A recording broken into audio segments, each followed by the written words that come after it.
Welcome to the Therapist and the Wildcard, the show about grief, mental health, and all the messy stuff in between. One of us helps people heal for a living, and the other probably needs more therapy. Together, we keep it real, raw, and sometimes ridiculous. I don't avoid, just ask my therapist. Pretty sure you don't have one anymore, Vit. That's right, I was fucking terminated. Termed. I freaked out for a minute. Just for 1 minute, really? It was like a half of a day. At least. I did better than we thought I was gonna. This is true. Did you think I was gonna freak out at all? Well, when we had to plan a date to drop you down to 3 days a week, 4 months from that point, yeah, I was a little nervous. I panicked. But you knew what needed to be done. But here's the thing. I just feel better and do better when I can just see you. Aww. Okay, calm down. I wonder if there's cool sound effects for that. But you know what I mean? Like, I feel more stable when I'm like, okay, I have someone level-headed that I know I can talk to. But I still knew that. Right. Yeah, but at the same time, we all need validation to some extent in our lives. All right, Vit, so what are we avoiding today? You tell me. You're the one avoiding today. You're the one giving me. You're the therapist giving me anxiety. Oh, when I was on the phone with that resident, he said exactly. You're welcome, Angie. Why did I want to do that too? Legit, man. She was like, I had to sign something. She did. I made her sign. Like, all my clients are signing. She's like, I told her she can talk about me. I know. My clients are like, what are we signing? I'm like, oh, this is just saying that I have a podcast. I'm not going to talk about you. They're like, oh, cool. Okay. None of them are like concerned. No, I didn't. I had an 18-year-old and he was just like, what? No, you don't. I was like, yeah, I do. He's like, no, you don't. You don't have a podcast. I'm like, I do. Like, why is this so difficult? We've been together for over a year. Like, what is happening? He probably was like, do you even know what a podcast? Like, how does she even know what a podcast is? Well, we talk technology consistently. And he was like, okay. So I was like, I'll show you on the way out. So I grabbed the key. I opened the door. He's like, oh my God, are you for real? I was like, yeah, I told you I was for real, dude. And he's like, oh my God. He's like, oh, so you like understand technology now? I was like, no, Steve does that. No, we just talk. We just talk. Like, that's what we do. And he started laughing. I was like, I appreciate your sentiments though on that one. So, no. Are you allowed to have any clients on? Yeah, they would just have to sign something. And we would have to kind of establish the outline of like what we can and cannot say. Because when I first met her, I judged the shit out of her. And she knows this. She knows. Everyone, she knows. This can be aired. Maybe we swap the initials out? CS. Just take the initials out. Anyways, I judged the shit out of her because she was like, I'm here for grief. And they were like, oh, go around and like tell it. And she was like, oh no, well I have this. And I was like, okay, this fucking bitch didn't lose anybody. Da, da, da. But then, as she talked more, I was like, oh, shit. I was like, wait, I'm also grieving myself in a way. I think we, like, talked about it. Yep. Because I, like, judged, I was like, what the fuck? So. Well, that's the thing. We can grieve whatever. Right. You know, it's not always a person. And I didn't learn that until I met her. And then, obviously, doing the grief thing. Like, it talks about several, having those conversations. Like, all. Yeah. Like you can grieve like losing a job. Right. So. Exactly. It's part of your identity. That part. What are we going to talk about today? How do we say like, hey, I'm Vit. And I'm Jay. Exactly how you do it. That's corny. Are you satisfied with your care? I'm not mad at it. There you go. Okay. Yes, you do. Why are you here? What was the whole purpose of this? My husband died. That makes shit awkward. Okay. And there's the wild card speaking for the very first time. Spread awareness. Awareness. Awareness. Does sound like a weird word. Yeah, like about grief and life and shit. And that you can still be okay. Like my sister-in-law said today, life is ghetto. I said, dude, we're in the projects right now. She said, we're in the motherfucking trenches. There's that. So, Yeah. How long ago did your husband die? can't do this. I know the answer, so. Can't do this. We'd be terrible actors. There's a reason why we're doing podcasts and not acting. Maybe we would be better actors. Okay, well, we got to try this first because we did all this. True. Okay. I'm sorry. We can also act. We can do both. How long ago did my husband die? 1 year, 1 month, about 15 days, 14 days. The first time we met, what did you think of me? You don't usually ask me questions. You're the one that's always asking me the questions. You asked me, I think, that exact same question at one point, so. I liked you. I liked you from the phone call, though. Okay. Even from the phone call, I had good vibes.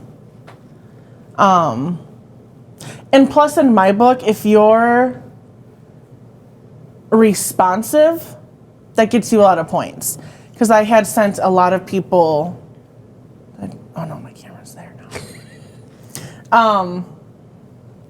Just from, what is it, Like Psychology Today? Yeah. I had just copy and pasted the same message, like, hey, I need help. My husband died. Yep. Help me. Some people respond quickly, some don't. Yep. You responded quickly. I don't even think you emailed me back. I think you just called. Probably. Yeah. Was it me or was it Michelle? It was you. It was me. Mm-hmm. I actually don't remember talking to you. I remember it. I remember where I was. I was just pulling home at my brother's from work. Yep. My nephews were like clawing on my door and they were in the background. And I was like, I'm so sorry. I just pulled up. And you were like, do you want me to call back or do you want to call at a different time? I was like, no, it's okay. You just might hear them. You were like, that's fine. Wow, I was so nice. You still are. Thanks. So, yeah. Wow. Yeah, I remember the whole thing. Okay. So then when we met in person, it kind of solidified it for you? Like, I wasn't like, okay, let's talk about the shit stuff. Yeah, no. I liked you before then because you even switched your like work hours to accommodate me. Yeah. Because I said I could do mornings. Yep. And you were like, I can come in at 8. You even agreed to like come in at 7. I did, so you could get to work on time. Yeah. As long as Oscar wasn't there. Well, I didn't know how cool he was yet. He's pretty chill. Well, except for the whole pizza incident in the trash just now. Yeah. But yeah, no, I thought you were cool. Just from the phone call. And then I met you and I was like, okay, you're easy to talk to. Well, that's the thing. When you look for a therapist, you want to look for somebody that's easy to talk to, that feels non-judgmental, that kind of validates some of the stuff that you're going through. Not everybody's like that. I've gone through some therapists. That's another episode. That is for another whole episode. Maybe a whole mini-series. Just saying. I'm waiting for my intake papers to come in from that one. How long do you think it'll take? They're snail mailing, right? Yeah, why? I don't think it should take long because I think she's in Birmingham. Oh, okay. Well, sometimes she goes to North Carolina. But I think she's in Birmingham most of the time. Yeah, it shouldn't be hard just to mail. Did you talk to her directly or did you talk to like the front office stuff? I just emailed her. Oh, okay. Mm-hmm. We'll see what happens. So we're going to sit here and dissect your last therapy My intake. notes. Yep. I can't name no names. Name any names? Yeah, name no names is not a thing. Everybody can be Jane, and every dude can be John. I thought you were going to say something else. Jen? Like Dick and Jane. Okay, didn't go there. I did. Evidently. Okay. All right. So what else do people need to know about the podcast? The Therapist and the Wildcard. Why do you consider yourself the wild card? Well, one, I'm not the therapist yet. No, but you're in the works. I'm a wild card. Oh, yeah. We never know what's going to come out of my mouth. Nope, you're right. And you have to be honest. When I saw you on Mondays, were you always like, wonder what she did this week? Mondays were always like the deep stuff. Like, okay, how Yeah, do we we would do? like dissect the weekend. Talk about my impulses of, piercings, tattoos, Yep. binges of alcohol. Yeah, when you start getting impulsive there for a while, remember? And you're like, do I have ADHD? I was like, I don't know. Thought I was an evaluate. alcoholic for a minute. Thought I had ADHD. You're an anxious person. And you like answers. I do like answers. I think that's what it is. Like, you need to have an answer as to why you're doing these things. I do, because then I can... Because there's a reason people do things. Right. There's a reason behind everything. I need to know why my brain thinks and does what it does.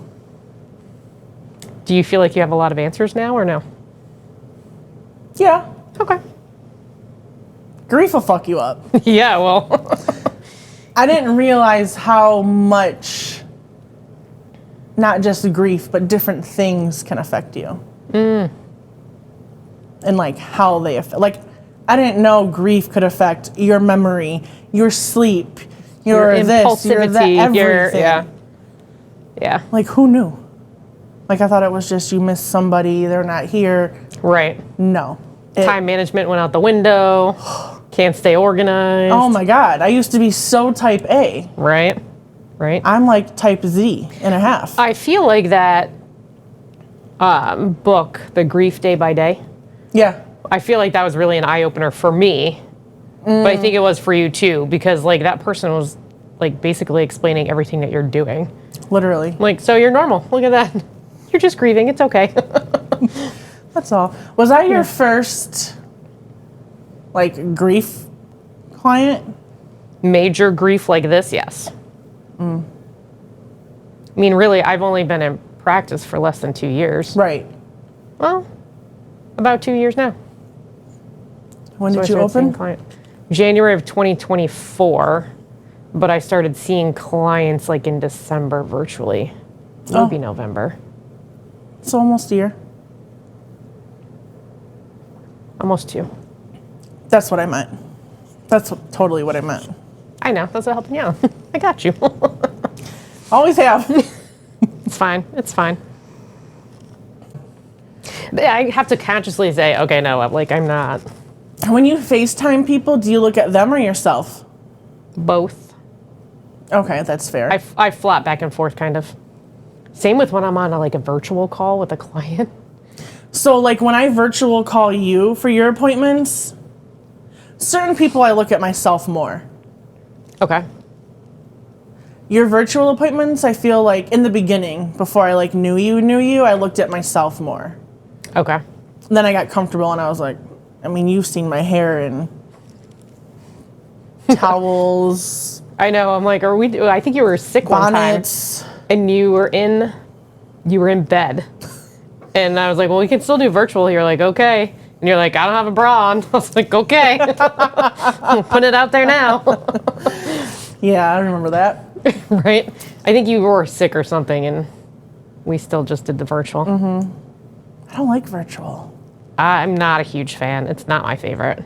I'll do it to accommodate people, and it's good in a pinch, but like long term, I just don't. And people prefer, right? The reason that people prefer virtual is because they're not willing to take the time out of their day to drive somewhere and have a real connection. They're looking for quick help on a lunch break. See, and I'm very, what's the word?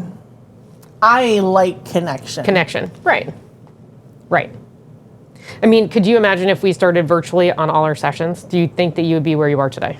No, I did a virtual with someone before, for OCD. Because I couldn't get into ERP therapy, so I was like, okay, I just need somebody to do something. And it's just not, I was like crying, and she's just carrying on, and I'm like, can I have a minute? Like, it's gonna cry? Yeah. So it's just like awkward. I think therapy in itself is kind of weird because you're talking to somebody, you know nothing about them, and you're just spilling your life. Spilling the guts. Yep. That's why I ask questions. I'm curious. Not nosy, curious. Curious. Well, that's the tough part too. In virtual with technology, like sometimes there's like a delay. So then you're like talking over each other, and I'm like, oh, sorry, my bad. That part. Like start, or if there's like more than one person and there's like 3 of us in 3 different locations. That's interesting. Do you notice if people are like more open in person as compared to online or vice versa? I think people are more honest and open in person. Okay. In virtual, it's again like people can hide behind a screen, right? You know, I mean, they could be doing anything else on their computer at the same time. I've been on phone calls where people are still typing and we're still talking about therapy and their problems. I'm like, okay. So, I think it just depends, but I do prefer in person. I feel like it's more Do you natural. think it's more effective? Or does that not matter? Depending on the person. I mean, also, it depends on willingness, right? Like, people, you get 1 hour a week with me. What you do outside that 1 hour is totally up to you. But people who are more willing to put in the work are usually the ones that appear in person. You're welcome. Thanks, Fit. And the fact that when you're like, oh, I had a no-show, or this one, I'm like, what? I'm like, oh, we finished early. You're like, people do that? Yep. It's not that. Can't relate. It's like, wait, I got 2 minutes. Hold on. Let me look at my notes. Seriously, I'm like, I'm almost done. I know I got to be out in 3 minutes. One more. Yeah, I know. Yeah, no, how do people like, that's just wild to me. Yeah. Love that for them. Right. Love it. Well, and it depends on the person. Some people just need to come in one time, get an answer on something, and they're like, okay, peace. Call you if I need you. Okay, bye. I have a few like that. That's wild. I don't know what I would do without you. Literally. You'd be okay. No, I wouldn't. I won't leave you. What's that mean? That was a 10-minute warning. Oh, that's it? That's what I was thinking. Holy moly. When do you consider starting the whole, like, 10 minutes, though? Like, we had some mishaps ahead of time. We debated about our wording, and... Well, people still don't know who we are. You're Jen. You Vitty Cent. I had a friend in high school who only called me Vitty Cent. I've always wanted to from day one, and I was like, don't do it. Don't do it. Seriously? Yep. Vitty Cent. I'd be wanting to call you Jenny from the block. Okay, I feel some, like, tunes in the background at some point here. Just saying. There's plenty of opportunity. Should we pause so it naturally can fit in? That's how this works. Wait for it. Okay. Oh. Steve's probably like, these idiots. Well, I'm gonna need a break anyway to grab some water and check my makeup, so. That's a wrap for the Therapist and the Wildcard. One of us brings the therapy, and the other brings the chaos. Together, we'll be back with more laughter, healing, and everything in between.